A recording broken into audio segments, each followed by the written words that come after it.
Wheaties presents Night Beat.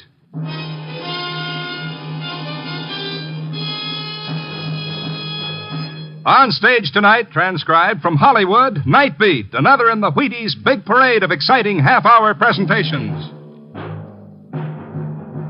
Night Beat.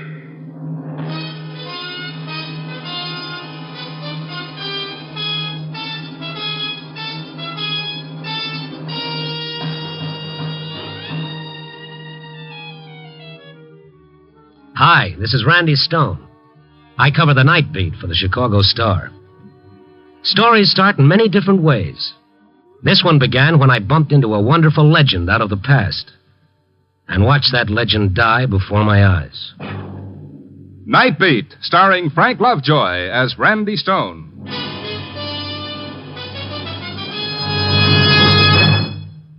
The Jackie Robinson story should be showing at your neighborhood theater very soon, and I'm mighty proud to suggest that you go and take the family.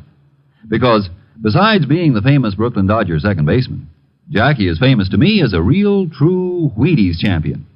He eats Wheaties about 4 times a week, and that's what I like to hear. His wife eats Wheaties, his son Jackie Jr. eats Wheaties, and so does his grandma. If I had my way, that's how everybody's family would feel about Wheaties. Because Wheaties are that good. They're 100% whole wheat flakes, and you just can't beat whole wheat for nourishment. Wheaties are now showing at your neighborhood grocer's in big orange and blue boxes. No waiting in line. Just step in there and ask for Wheaties, breakfast of champions. It's a wonderful morning when you've had your Wheaties.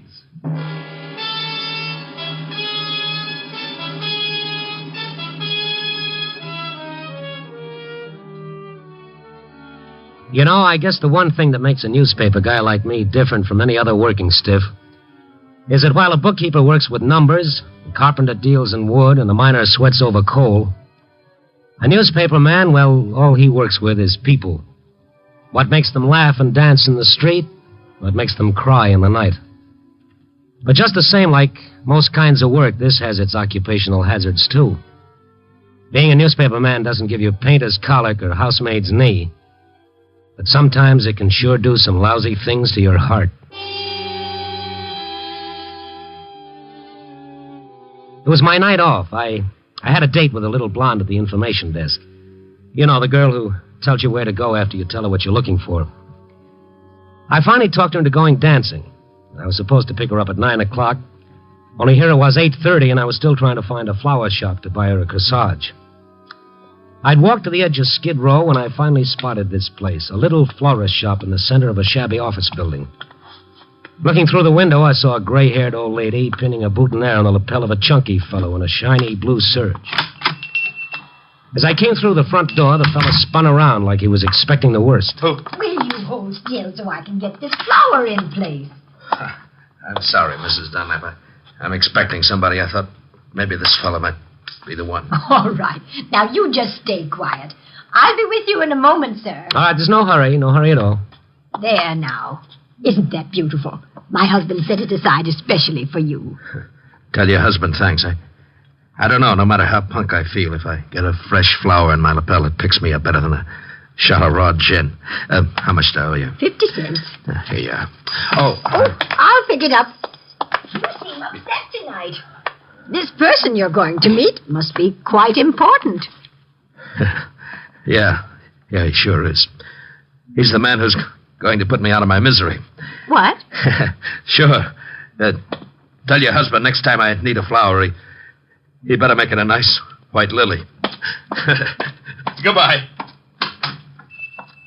That fella's sure upset. Oh, poor Tom Paxton.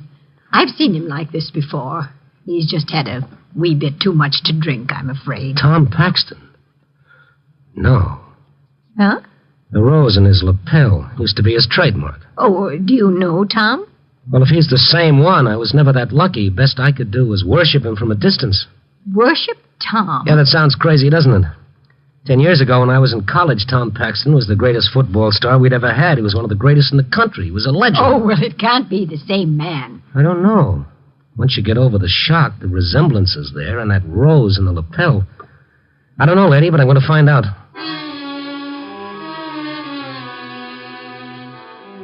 I went out the side door of the florist shop into the lobby. And there was Tom standing in the dark pushing the button for the elevator. As I came up to him, he spun around again like it was part of an act that he always did on cue. Are you following me? Well, yes. You weren't just shopping for flowers there, were you? Hmm? If you're Dixie, all right. Don't play games with me. I'm tired of running away. I'm half bats. How much of it can I take? Now, look, I'm Randy Stone. I heard the woman call you Tom Paxton. When I went to college, there was a Tom Paxton who was just about the greatest football player who ever lived. What are you talking about? You got me mixed up with 3 other guys. Well, this Tom Paxton was always sporting a flower in his lapel. There's no law against that, is there? Now, go on. Get out of here. Let me alone. While we were talking, the light over the button of the self-operating elevator flashed on. The elevator was coming down. Well, if Tom Paxton didn't want me to bother him, I couldn't twist his arm. I turned to leave just as the elevator doors opened. Only instead of Tom stepping in, somebody else stepped out. I was waiting for you, Paxton. You're Dixie, aren't you? Come again? Aren't you? Sure, that's where I got this southern accent. Now, listen to Come me. on. Somebody wants to see you. Why doesn't the Syndicate give me a break? Why don't they give me a chance to pay up? I said come on. Now, wait a minute, Buster. You ain't invited, sport. This is one of them small affairs. Paxton, this gun in my pocket, it ain't one of them gadgets you pull the trigger and a cigarette pops out. Come on.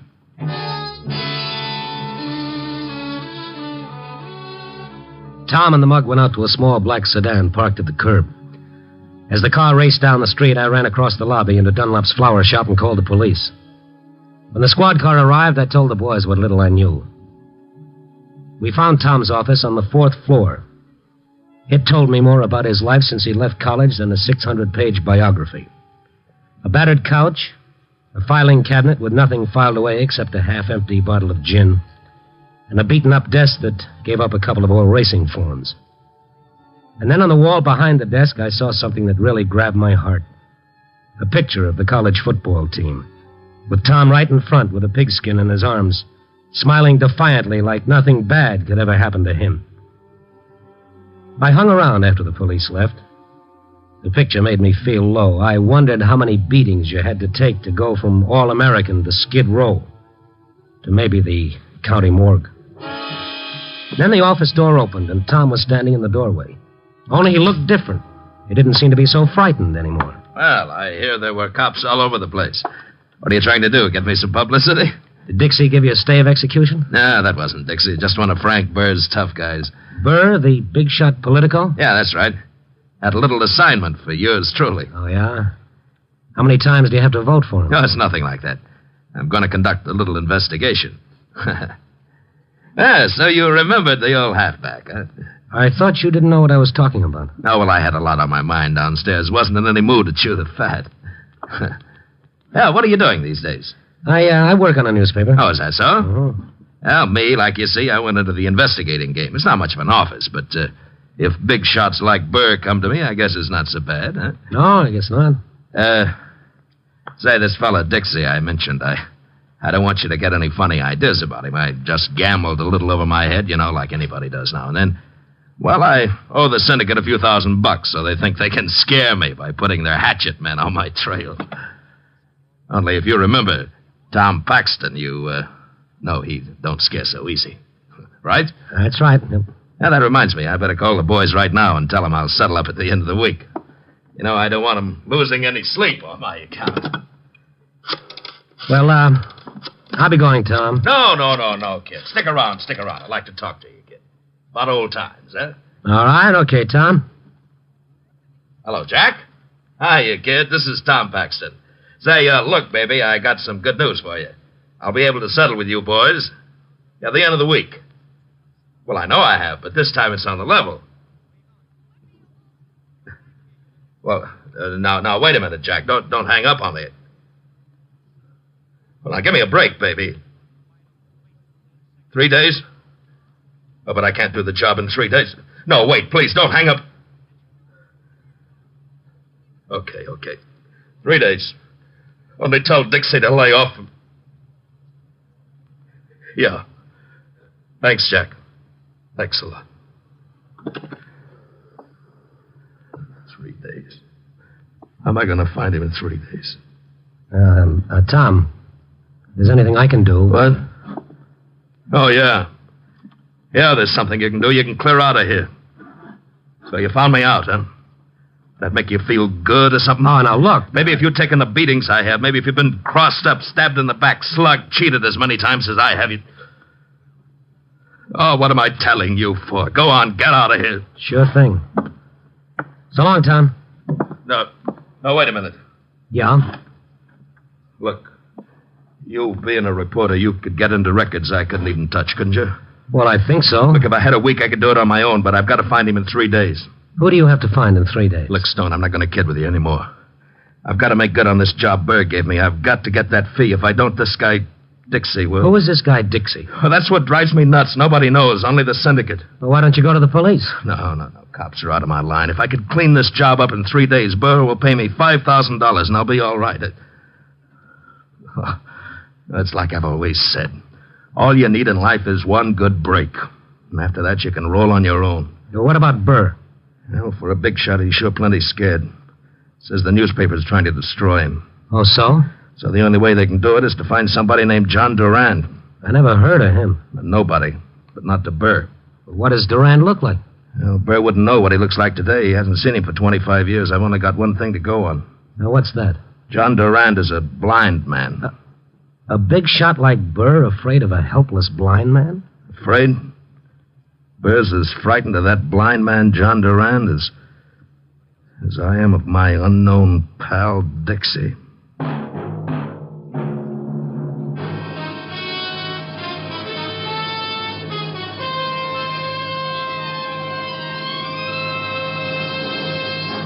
General Mills is bringing you Night Beat, starring Frank Lovejoy as Randy Stone. You know, it's a wonderful morning when you've had your Wheaties. You bet. You get up, you stumble out of bed. Well, you do, don't you? But when you get to the Wheaties, everything looks brighter. Because these are the toastiest, crispiest, friendliest little whole wheat flakes you ever shook a spoon at. They're nice to be with at the breakfast table, Wheaties are. Good as they are, with the rich, full, nut-like taste of good whole wheat. And that whole wheat, brother, what that whole wheat can do for you. You can honestly, truly, do a better job, work easier, get through the morning happier, when you start a better breakfast with Wheaties. So, if you plan to get up in the morning, plan to join the rest of the smart people who are getting up to Wheaties. Pour on the milk, put on the fruit, pick up the spoon, and enjoy yourself. Wheaties, breakfast of champions. Breakfast for you. It's a wonderful morning when you've had your Wheaties.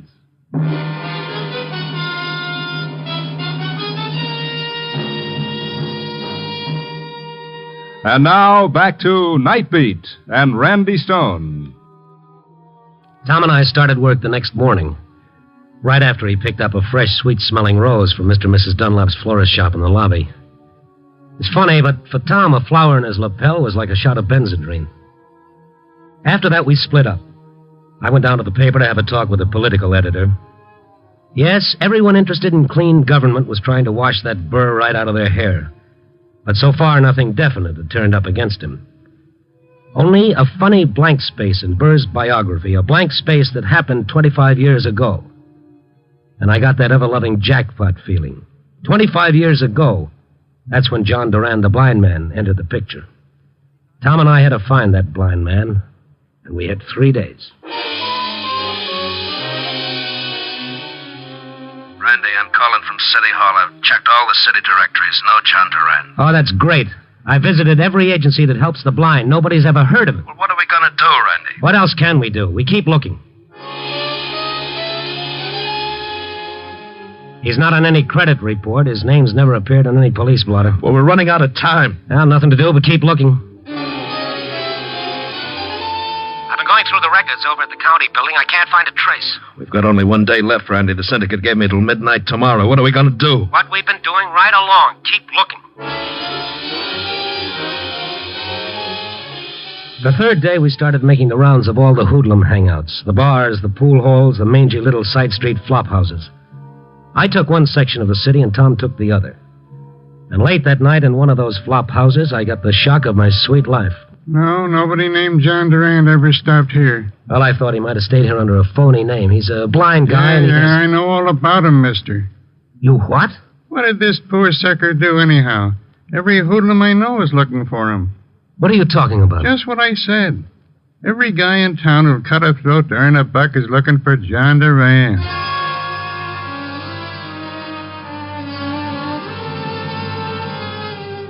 It was after 9 p.m. when I got back to Tom's office to break the news to him. Poor guy, he thought Burr had given him an exclusive assignment. And all the time, Burr had set up a private manhunt. He'd unleashed every mad dog in town to track down John Durand. When I got to the office, the door was open, but Tom wasn't around. I sat down to wait for him, and the phone started ringing. Hello? I'd like to speak to Mr. Paxton. Well, he's not around right now. Any message? Yes, this is Frank Burr calling. Oh, yes. You can tell Mr. Paxton that he can stop his search for John Durand as of now. Does that mean you found him? Oh, you know about it, eh? Oh, yes, I'm helping Paxton. Did you find Durand? No. But I know where I can find him when I want to. I see. Well, then I guess that winds things up. Yes. Tell Mr. Paxton, will you please? Yeah, look, as long as it's all over with. Why have you been so anxious to catch Durand? After all, he's only a blind man, and I... Mm-hmm. I'll ask a silly question. You get a silly answer. I had just hung up the phone thinking, poor Tom, now there's no way out for him. His 3 days were just about all washed up. Now there was nobody left but his friend Dixie. And then, like I'd said a magic word or something, the door to Tom's office started slowly opening. Tom came in leading a little old guy with smoked glasses and a white cane. Tom, you found him. You found Durand. I should be so lucky. No, this is Mr. Graham, one of the directors of the Institute for the Blind. Hello. How do you do? I'm going batty, banging my head against walls. I figured maybe Mr. Graham might give us a lead. Oh, Mr. Graham, this is Randy Stone. How do you do, sir? I hope I can be of service. Oh, thank you, but I'm afraid it's too late, Mr. Graham. Too late? What do you mean? Well, Bird just called. He's found Durand. You can forget that $5,000 fee. You're, fired. And Dixie comes into the picture again. The Syndicate gave me only until tonight. Yeah, excuse me while I make a call. Who are you calling? About 2,000 cops. Hang up the phone, Randy. What are you talking about? You need them now. Hang it up. Don't be nuts. All right, I'll hang it up for you. Now, what's that for? Call in the cops. Big deal. Maybe it would delay my trip to the morgue, but if that's the best I can get, it's no soap. The cops would protect you? Sure, for a week, 2 weeks, maybe even a month. But then what? Dixie'd still be waiting. He's never missed an appointment. They'd pick him up before he reached you. There's a couple of small laws about killing people. How would they pick him up? They wouldn't even know who to look for. Gentlemen, I seem to be intruding. If one of you will lead me to the elevator, Oh. You lead him, Randy. Then you get on the elevator right with him. Thanks for the track. Oh, now, wait a minute. Beat it, will you? I'm expecting a guest. Now, Mr. Graham, before we leave, for my own amazement, I want to ask you something. Yes? Can you think of any reason why a powerful man like Burr should be afraid of a helpless blind man? Well, of course, that's hard to say. Randy, will you get out of here, the both of you? Unless, of course, the man saw something just before he went blind that would incriminate Mr. Burr. Hmm? Yes, you see, the blind never forget the last thing they see before they go blind. It stays alive in their mind until the moment they die. Well, then, if Durand had been a witness to a crime Burr committed and then went blind... That would indeed make him the greatest possible menace to Burr. Well, then that's it. Hooray for our side. A lot of good it does me now. I can tell you how it was when I went blind. It happened quite suddenly, as the doctor said it would. I was out in the country with my family. Wildflowers everywhere. And now that my blindness has made me so overly sensitive to the lovely scent of flowers, the picture is even more real. You know, it's a strange thing about flowers. The blind man kept talking softly, more to himself than to us. Tom had spun his swivel chair around so that he was looking out of the window. The back of his shirt collar was soaking wet. I knew the pressure was building up inside him like steam in a boiler. Absently, he'd been taking the ever-present flower from his lapel, and he was tearing it apart with nervous fingers. And then Tom's back stiffened. He was staring through the window down at the dark street. I looked over his shoulder. A big car had stopped a short way down the street. A heavy-set, well-dressed man had stepped out. As he passed under the street lamp in front of the flower shop, I recognized him from his pictures. Burr. It's Frank Burr. Tom's voice sounded cockeyed. I looked at him. His face was falling to pieces like an overripe melon. He was looking at the flower he'd taken from his lapel. Mrs. Dunlap, She won't like what I'm doing to her flower. Always so proud because her husband could select sweet-scented flower. Graham, what did you say before? Now that my blindness has made me sensitive to the scent of flowers. Yes, Mr. Dunlop, the florist. I never had a good look at him. He was always puttering around and back. You think... I know. John Durand was always just downstairs in the lobby. And there's still time for me, Randy. There's still time.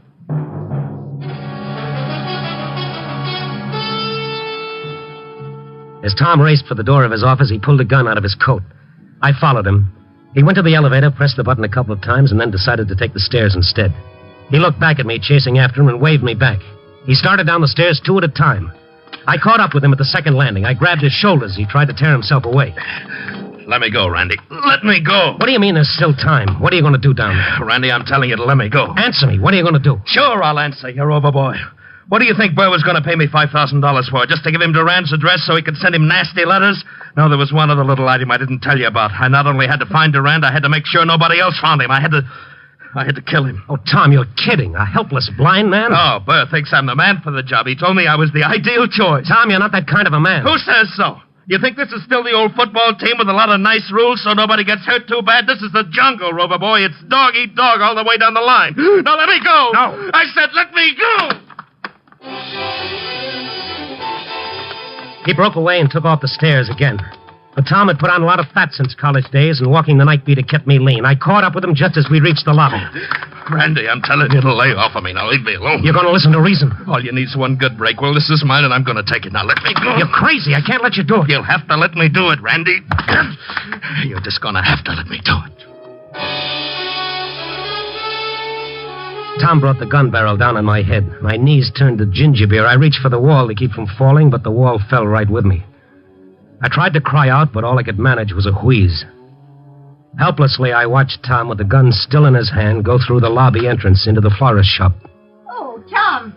What on earth are you doing with that gun? At that moment, the front door opened, too, and Mr. Burr came into the shop also carrying a gun. Don't do that. What a spot for a chorus of Auld Lang Syne. What's going on? Mr. Paxton, what is this?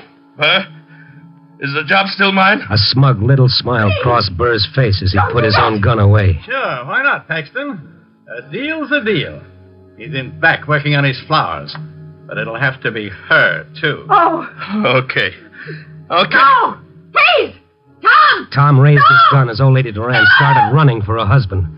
And then Tom seemed to hesitate, like something was going through his mind.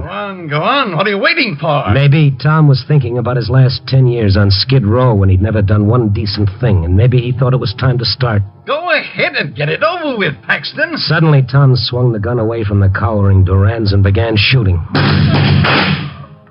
There wasn't even time for that smug smile to leave Burr's face as Burr slowly crumbled to the floor. After that, everything started getting foggy for me. By the time the police arrived and splashed cold water on my face, Tom had gotten away, disappeared into the night. Burr was dead, and now John Durand wasn't afraid to talk. 25 years before, Burr had been a punk in the rackets. There'd been a bombing.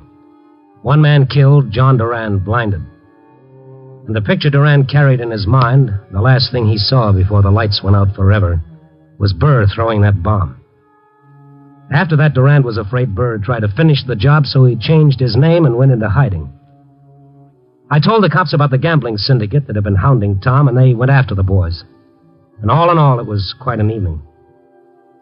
Then around 3:30 in the morning, while I was sitting up in my office trying to bat out my night beat story, my telephone started ringing. Yeah. Randy, this is Tom.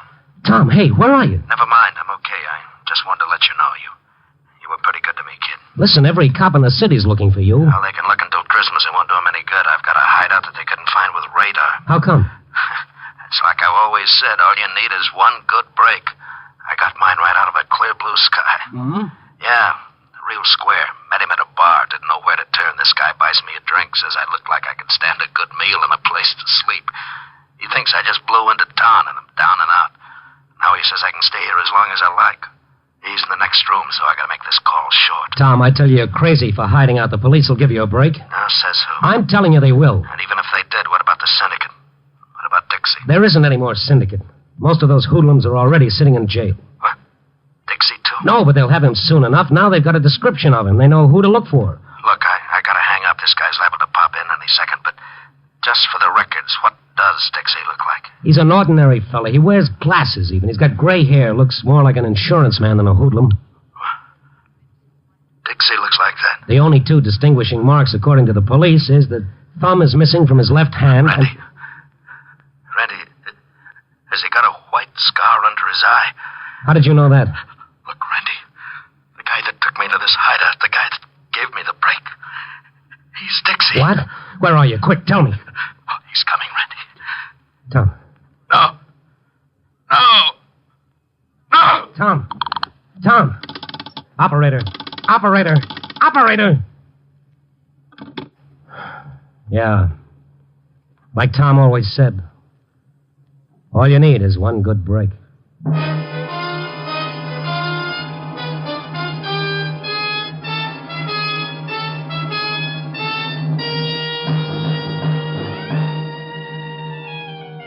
Tomorrow? Sure, a nice, pleasant morrow coming right up. Well, maybe not so pleasant. Tom had been dead a long time before Dixie caught up with him. Tom had died when he found out he wasn't always going to be a hero, the guy on top of the heap. What is there about people that they've got to be number one or they won't play? What's so bad about being number two or number three? Why does life have to be one great victory after another? What's so fancy about us that we can't afford to fall on our face every so often?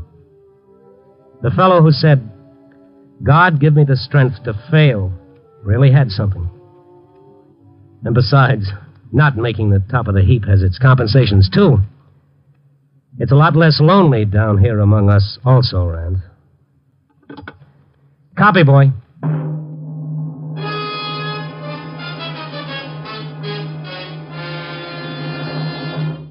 You are listening to Night Beat on the Wheaties Big Parade. And here's Frank Martin. Oh, Frank Lovejoy. Oh, yeah, Frank. Before you go, I'd like you to meet our special visitor tonight, Sarah Berner, whose new show, Sarah's Private Caper, is joining the Wheaties Big Parade on Thursday nights. Well, hello, Sarah. Welcome to the Wheaties team. Gee, what a big, handsome hunk of man. Oh, Wheaties, you know, Sarah. Will you two stop kidding me? Oh, I don't know. I've been feeding Wheaties to my boyfriend, Melvin. But Melvin still looks just the same. I bet he feels good, though. That he does, Mr. Lovejoy. How do you like your Wheaties? In a dish, Sarah, in a dish. Oh, what a coincidence. Me too. And me, too. Wheaties and I will be listening for Sarah Berner in Sarah's Private Caper Thursday nights from now on. Good luck, Sarah.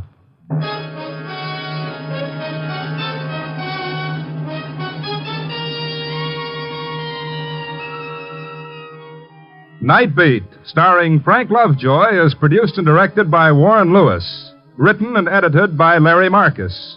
Music by Frank Worth. The part of Tom was played by Bill Conrad.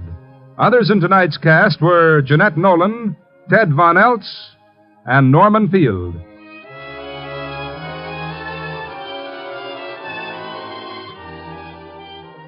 Listen next week at this same time and every week as Randy Stone searches through the city for the strange stories waiting for him in the darkness. And this is the Wheaties man, Frank Martin, inviting you to listen also on Tuesday, that's tomorrow night, to the Penny Singleton Show on the Wheaties Big Parade. See you then.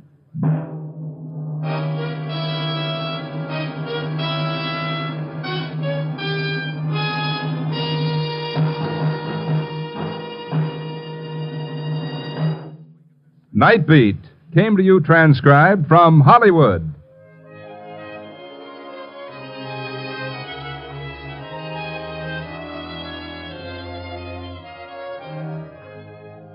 Stay tuned for the new Top Secret over most NBC stations.